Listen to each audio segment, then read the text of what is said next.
നമസ്കാരം. ഇംഗ്ലണ്ടിനെതിരായ 4ാം ടെസ്റ്റിൽ തോൽവി എല്ലാവരും പ്രതീക്ഷിച്ചിടത്ത് നിന്നും ഇന്ത്യൻ ടീം വീരോചിതമായി പൊരുതി നേടിയ സമനിലയ്ക്ക് ജയത്തോളം മൂല്യമാണ് ഉള്ളത്.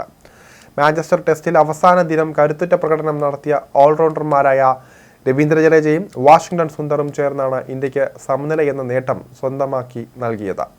ടെസ്റ്റ് ക്രിക്കറ്റിന്റെ സകല സൗന്ദര്യവും ആവാഹിച്ച മത്സരം തന്നെയായിരുന്നു നടന്നത്. എന്നാൽ മത്സരത്തിൽ ഇന്നിംഗ്സ് ജയം വരെ പ്രതീക്ഷിച്ച ഇംഗ്ലീഷ് നായകൻ ബെൻ സ്റ്റോക്സ് സമനില അംഗീകരിക്കാൻ പാടുപെടുന്നത് കാണാമായിരുന്നു. ഇതിൻ്റെ ഉത്തമ ഉദാഹരണം എന്നോണം 1-2 സംഭവങ്ങൾക്കും മാഞ്ചസ്റ്റർ കഴിഞ്ഞ ദിവസം വേദിയായിരുന്നു. അവസാന സെഷനിൽ മത്സരം ഫലമില്ലാതെ നീളുമെന്ന് ഉറപ്പായപ്പോൾ സ്റ്റോക്സ് കാട്ടിക്കൂട്ടിയ പ്രവൃത്തികളാണ് ഇപ്പോഴത്തെ പ്രധാന ചർച്ചാ വിഷയം. 15 ഓവറിലധികം ബാക്കിയുള്ളപ്പോൾ സമനിലയ്ക്കായി സ്റ്റോക്സ് ഇന്ത്യൻ ടീമിനെ സമീപിച്ചത് എല്ലാവരും പരസ്യമായി കണ്ടു.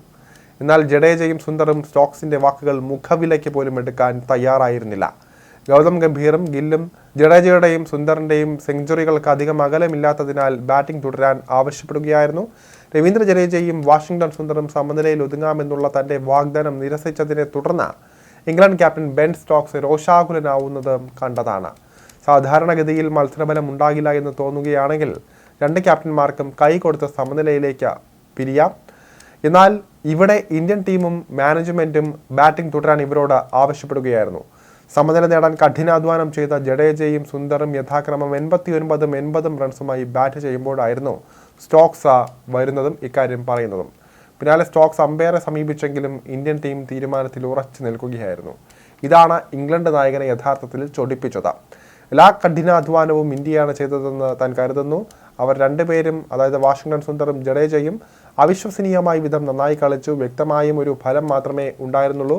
ഒരു മത്സരം കൂടി ബാക്കി നിൽക്കെ തൻ്റെ മുൻനിര ഫാസ്റ്റ് ബോളർമാർ ആരെയും പരിക്കേൽപ്പിക്കാൻ താല്പര്യമുണ്ടായിരുന്നില്ല. അതുകൊണ്ടാണ് ഇത്തരത്തിൽ പറഞ്ഞതെന്നാണ് ബെൻ സ്റ്റോക്സ് ഇതിൻ്റെ കാരണമായി പറഞ്ഞത്.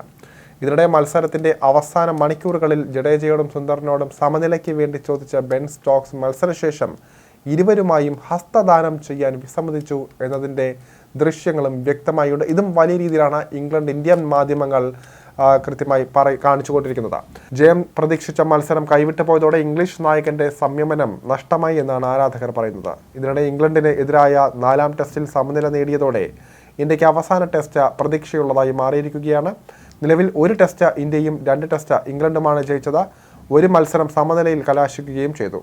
അവസാന ടെസ്റ്റിൽ വിജയിക്കാൻ കഴിഞ്ഞാൽ പരമ്പര ഇന്ത്യക്ക് നഷ്ടമാവില്ല. ഇംഗ്ലണ്ടിനെ സംബന്ധിച്ച് പരമ്പര സമനിലയാക്കുകയും ചെയ്യാം.